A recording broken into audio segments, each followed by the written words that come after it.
Have you ever looked at someone and seen only a label? The billionaire. The waitress. The manager. We place people into neat little boxes, defined by their wealth, their uniform, or their authority. It's simpler that way. It keeps the world predictable. But what happens when someone refuses to see the label? What happens when they dare to look past the carefully constructed walls and see the souls shivering inside? This is a story about what happens when fearless kindness meets fortified loneliness, in a place where everyone had forgotten that the most valuable currency isn't money, but humanity. In the heart of the city, nestled among towers of glass and steel, was Lucille, a restaurant so exclusive its air seemed filtered through money. The cutlery was silver, the tablecloths were linen spun in Italian mills, and the silence was punctuated only by the delicate clinking of crystal and the hushed whispers of the city's elite. And in the farthest corner, shrouded in a permanent alcove of shadow and solitude, sat Mr. Tariq Al-Jamil. He wasn't just a customer, he was an institution, a fixture of fear. The staff referred to him simply as the Storm. He was an Arabic billionaire whose empire spanned continents, but within the walls of Lucille, his domain was a single table for one. He never smiled. His orders were not requests but decrees, barked out in a low, guttural tone without ever lifting his eyes from the financial papers spread before him. A misplaced fork, a water glass filled a centimeter too high, a shadow falling across his page, any of these could trigger a silent, withering glare so potent it could make a seasoned waiter's hands tremble. The staff, a team of professionals trained to handle presidents and princesses, drew straws in the steamy confines of the kitchen. To lose was to be sentenced to serve the Storm, a 30-minute ordeal of navigating a minefield of unspoken expectations, where the only reward was escaping without being verbally eviscerated or, worse, dismissed with a flick of his wrist to the manager. His presence curdled the very atmosphere, a pocket of icy pressure in the otherwise warm and decadent dining room. He was the rude Arabic billionaire, a caricature of wealth and power, and no one, absolutely no one, dared to approach him with anything other than trembling, transactional necessity. They saw the label, the billion-dollar fortune, the intimidating scowl, and they bowed before it, leaving the man inside to atrophy in his gilded cage. Into this meticulously balanced ecosystem of fear and opulence walked Tamara. She was new, her uniform still crisp, her movements fluid but careful as she learned the geography of the dining room. There was a stillness about her, a quiet confidence that was jarringly out of place among the jittery energy of the other staff. Her eyes, dark and deep, didn't just see, they observed. She watched the ballet of servers, the anxious glances towards the corner booth, the collective sigh of relief when another waiter survived their tour of duty with Mr. Al-Jamil. Her past was a country she no longer spoke of, a place of dust and echoes where she had learned the difference between true hardship and manufactured drama. That history was etched into the calm set of her jaw and the unwavering steadiness of her gaze. She had faced down terrors that the pampered patrons of Lucille couldn't even conjure in their nightmares, and the prospect of a demanding customer simply didn't register on her scale of fears. The restaurant manager, Mr. Henderson, was a man wound as tightly as a watch spring. He ran Lucille with an iron fist clad in a velvet glove, and his primary directive was to keep the peace, which meant placating the wealthy. He pulled Amara aside on her first day, his voice a low, conspiratorial hiss. "You see that man in the corner?" he asked, his chin gesturing towards the storm cloud of Mr. Al-Jamil's table. "That is Mr. Tariq Al-Jamil. He is our most important client. And because he is our most important client, your job, when you serve him, is to be utterly and completely invisible. You are a ghost. A whisper. You do not speak unless spoken to. You do not make eye contact. You anticipate his needs before he has them. You will deliver his usual, the steak, medium rare, the sparkling water, no ice, and you will disappear.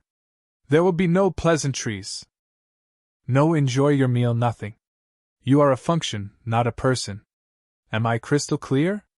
Amara's eyes met his, not with defiance, but with a simple, unnerving clarity. "I understand the instructions, Mr. Henderson," she said. But in her heart she thought, he is asking me to see a function, not a person. and that was something she was no longer capable of doing. The inevitable day arrived. The short straw, metaphorically, was drawn, and it was Amara's turn to face the storm. A palpable sense of pity mixed with relief rippled through the staff. The new girl was being thrown to the wolf. As she approached the table, carrying a tray with the precision of a surgeon, she didn't focus on the potential for conflict. Instead, she allowed her observant nature to take over. She didn't see a billionaire, she saw a man. A man whose shoulders were hunched under the weight of an invisible burden. A man whose eyes, when they briefly flickered up from his papers, were not just angry but profoundly, achingly tired. The deep lines etched around his mouth and eyes weren't from smiling. They were trenches carved by years of stress and suspicion. He ate his food mechanically, without pleasure, as if it were merely fuel to keep a complex machine running. He wasn't enjoying his wealth, he was serving it. Amara felt not fear, but a surprising, sharp pang of compassion. This wasn't a monster. This was a prisoner. She placed his plate down with a steady hand, the movement silent and graceful. He didn't look up. The usual. And be quick. He grunted, the words clipped dismissive. It was the moment of retreat, the cue for her to vanish as instructed. The other waiters would have already been halfway back to the kitchen. But Amara stood her ground for a fraction of a second longer. She saw the tremor in his hand as he reached for his fork, a subtle sign of exhaustion he probably thought no one noticed. Leaning in just slightly, she spoke, her voice barely a murmur, intended only for him. "Of course, sir," she said softly. Then she added the words that would change everything. "I hope it brings you some peace today." He froze. His hand stopped midway to the plate. The word hung in the air between them, alien and unexpected. Peace? No one had ever wished him peace. They wished him a good evening, they thanked him for his patronage, but it was all hollow formality. This was different. For a split second, the mask cracked. A flicker of raw surprise, of vulnerability, crossed his features before the scowl slammed back into place like a fortress gate. He didn't acknowledge her. He didn't look up. But as Amara turned and walked away, she knew her words had landed not on the ears of a billionaire, but in the heart of a man. Mr. Henderson had been watching from across the room, his body rigid with anxiety. He had seen Amara linger. He had seen her speak the forbidden, unsolicited words. The moment she was clear of the table, he intercepted her, his fingers gripping her arm with surprising force, pulling her towards the alcove leading to the kitchen. His face was a mask of controlled fury, his voice a venomous whisper. "What in God's name do you think you were doing?" He seethed, his eyes darting around to ensure no patrons could overhear. "I gave you one simple set of instructions. One. Be invisible. Be silent. And you walk up to him and start offering benedictions? Peace? Are you a philosopher now? A spiritual guide? No. You are a waitress. You are a pair of hands, paid to carry plates and be forgotten." Amara didn't flinch. She met his enraged gaze with her steady calm, which only seemed to infuriate him more. "I did my job, Mr. Henderson. I delivered his meal. You jeopardized our most important account," he hissed, releasing her arm to jab a finger at her chest. "That man could buy this building and fire us all before his coffee gets cold, just for being annoyed. Your little moment of whatever that was, could cost every single person here their job. You are on the thinnest of ice. You are one more mistake, one more word out of turn, away from the street. Do not speak to him again. Do not look at him again. If you so much as breathe in his direction, you are finished. Have I finally made myself clear?" Amara's response was not insubordinate, but it was unyielding. Her voice remained soft, yet it carried an undeniable weight. "I saw a man who looked like he was carrying the world on his shoulders," she stated, simply and directly. "I saw a man in pain. I offered a kind word." "Is kindness against the rules in this restaurant, Mr. Henderson?" The question, so earnest and direct, completely disarmed him. He stared at her, baffled. He was prepared for apologies, for tears, for frightened compliance. He was not prepared for moral inquiry. He saw her not as a compassionate employee but as a dangerous, naive fool. The rule, he finally spat out, is to do as I say. This is your final warning. He turned on his heel and stalked away, leaving Amara standing alone, her resolve not broken, but solidified. She understood perfectly. The rules were not about service, they were about fear. The following evening, the atmosphere around Mr. Al-Jamil's table was even more fraught with tension.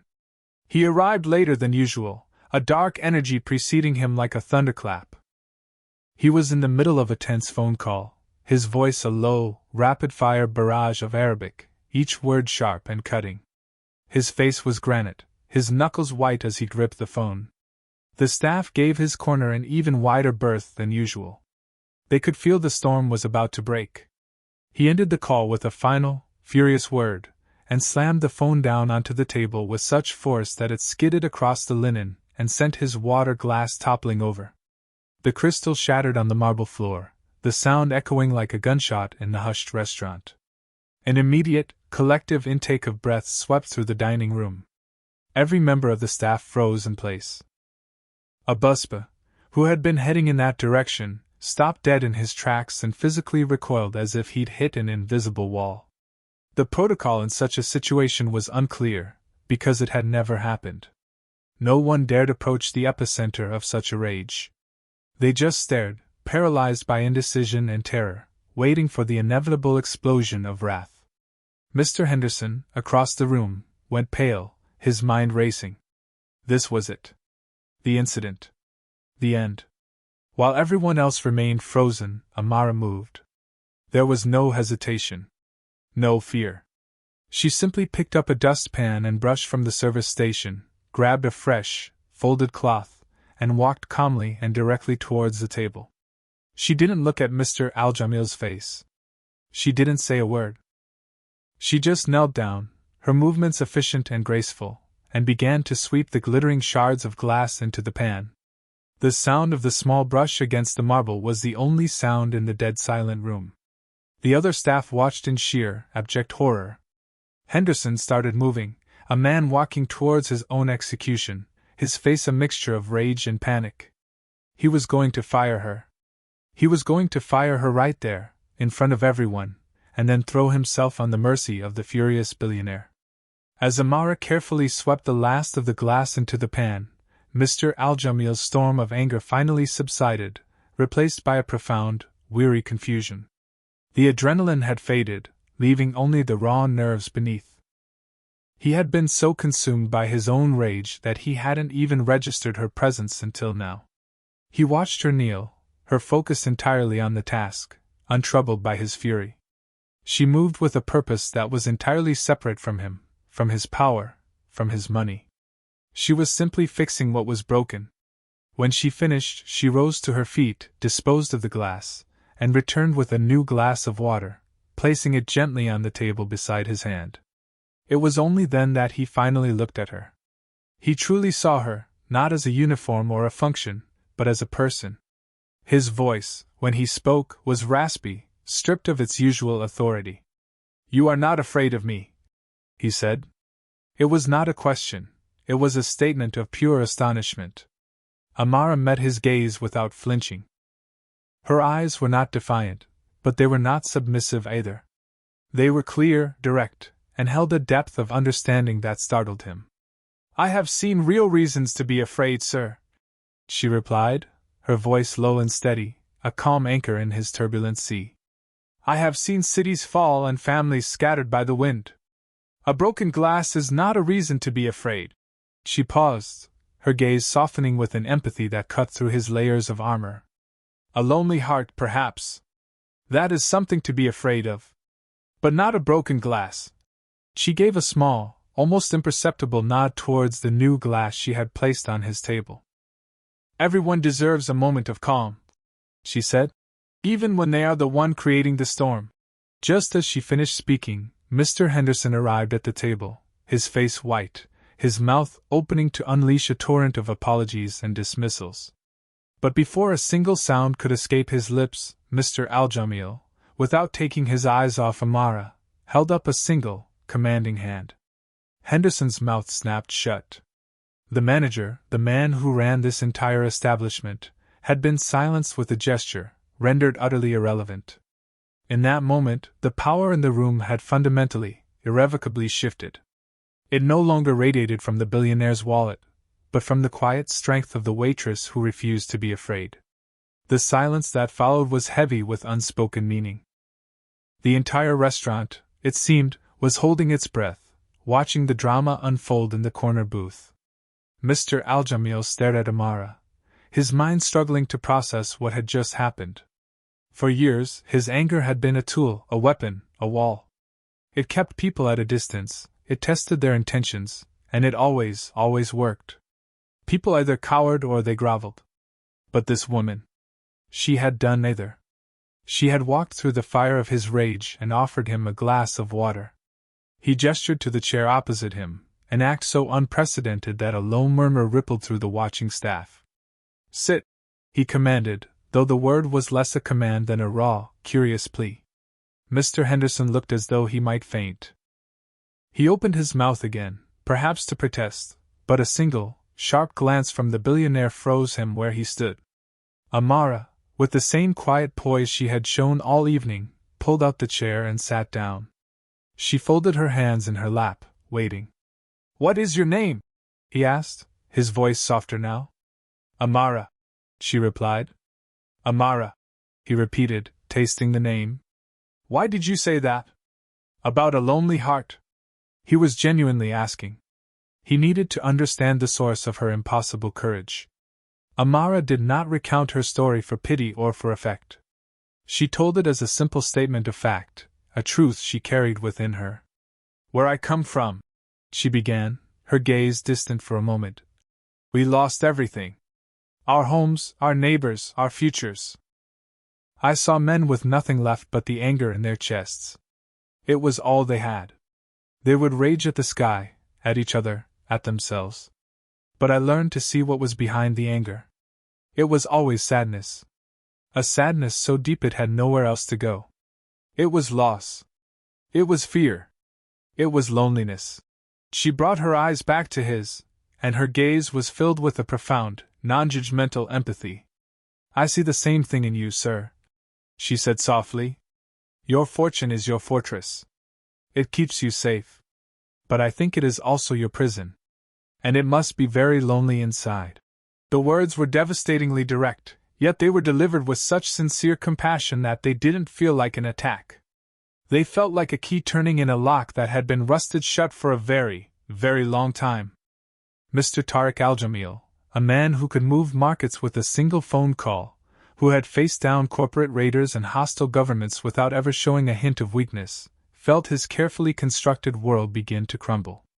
Her words weren't an accusation, they were a diagnosis of a sickness he hadn't allowed himself to name. Lonely. The word echoed in the vast, empty chambers of his heart. He had surrounded himself with employees, with lawyers, with yes-men, but he had no one. Absolutely no one. He thought of his late wife, Layla, the only person who had ever seen past the ambition to the man. Since she had passed away over a decade ago, he had been building his walls higher and higher, brick by painful brick. His rudeness, he confessed to this stranger, this waitress named Amara, had started as a shield against the grief, and then it had morphed into a test. A cruel, subconscious test for everyone he met.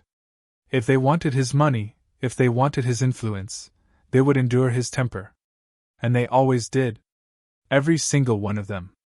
They smiled through his insults, they tolerated his dismissiveness, all for a piece of his empire. But in proving that everyone was transactional, he had succeeded only in ensuring his own profound isolation. He had created a world devoid of genuine human connection. Amara didn't flinch or offer platitudes. She just listened. She listened with an intensity that made him feel as though he was the only person in the world.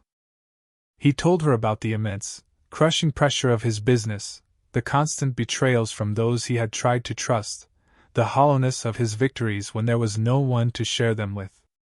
He spoke, and she listened, and in her patient silence, he found a space to finally confront the truth of his own existence. He had everything a man could ever want, and he had nothing that truly mattered. For the first time, he realized that Amara hadn't been enduring his behavior for a generous tip or to keep her job. She had looked straight through the monstrous facade he presented to the world and had spoken directly to the grieving, lonely man trapped inside. A single tear, hot and unfamiliar, escaped his eye and traced a path down his weathered cheek. It was a tear for his lost wife, for the years he had wasted, and for the astonishing, unexpected grace of the woman sitting across from him. With a deep, shuddering breath, Mr. Al-Jamil pushed his chair back and stood up. He was no longer the hunched, angry figure from before. He seemed taller, his shoulders broader, as if a great weight had been lifted. He looked around the silent, watching dining room, at the faces of the staff who had feared him for so long. His gaze fell on Mr. Henderson, who was still standing by the table, utterly stunned into immobility. Mr. Al-Jamil's voice, when he spoke, was clear and strong, resonating through the entire room. "My name is Tariq," he began, the use of his first name a shock in itself. "For years I have been a guest in this restaurant. And for years I have behaved unforgivably. I have treated you all not as people, but as extensions of my own frustration. There is no excuse for my behavior, but today, I have been reminded of what it means to be human. For that I am sorry. Truly sorry." He then announced that he would be making a significant, six-figure donation to the restaurant's employee benefit fund, enough to provide bonuses and support for every single person on staff. A wave of gasps and murmurs swept through the room. Then, he turned his attention to Amara, who was still seated, watching him with her calm, steady eyes. He gestured towards her. "This woman," he said, his voice thick with emotion. "This woman, Amara, showed me a kindness I did not deserve and a courage I have not seen in my own boardrooms. Mr. Henderson," he said, now looking directly at the pale-faced manager, "you saw her as a liability. A troublemaker who didn't follow the rules. I see her as a leader. I see her as the kind of person my entire organization desperately needs." He looked back at Amara, a genuine, warm smile finally reaching his eyes. "Amara, I am starting a new philanthropic foundation. Its mission will be to provide aid to refugees, to help those who have been displaced find safety and build new lives. I need someone to lead it. Someone with integrity, with strength, and with a heart that sees people, not problems. I can think of no one better qualified than you. I am not offering you a job. I am asking you to be my partner in this endeavor. To teach me, and my company, how to be better." The entire room was silent, every eye fixed on Amara. Mr. Henderson's jaw was slack with disbelief. He had been ready to fire her, to cast her out for breaking the rules of his carefully managed world. Now, that same woman was being offered a position of immense power and influence, a chance to change the world, by the very man he had tried so desperately to shield from her. Amara looked at Mr. Al-Jamil, at the genuine plea in his eyes. She saw not a billionaire offering a job, but a man offering his repentance, a man asking for a second chance at his own humanity. She saw an opportunity not for herself, but to turn her own past pain into a future of hope for countless others. With a quiet grace that had defined her from the start, she stood up and extended her hand. "Tariq," she said, using his first name with gentle confidence, "I would be honored." Their handshake sealed not a business deal, but a pact of shared purpose. The aftermath was transformative. Amara left Lucille, not as a fired waitress, but as the head of a major international foundation. But she left a permanent mark on the restaurant itself. The fear was gone, replaced by a new culture of respect, one that trickled down from the very top. Mr. Al-Jamil, or Tariq, as he now insisted on being called, still dined in his corner booth. But he was no longer the storm. He knew every waiter's name. He asked about their families. He smiled, and his smiles were genuine. He listened. "The food tasted better," he once remarked, "when you knew the name of the person who served it to you." He was no longer the rude Arabic billionaire. He was Tariq, the man who had been saved from himself by the waitress who refused to be invisible. We look at people every day, and we see only the surface. We see the uniform, the bank account, the job title, the scowl on their face. We accept the labels because it's easy, because it keeps us from having to look deeper. But Amara saw a soul. Tariq, in turn, saw a savior. And a simple, fearless act of kindness, a refusal to bow to fear, didn't just change two lives. It rebuilt a broken world, one table, one conversation, one human connection at a time. Who in your life have you been looking at, but not truly seeing? The quiet coworker, the tired cashier, the distant family member. Take a moment. Look again. Remind someone today that you see them, the real them, the person behind the label. Share this story if you believe that a little courage can mend the biggest divides, and that the most powerful thing in the world is to truly see one another.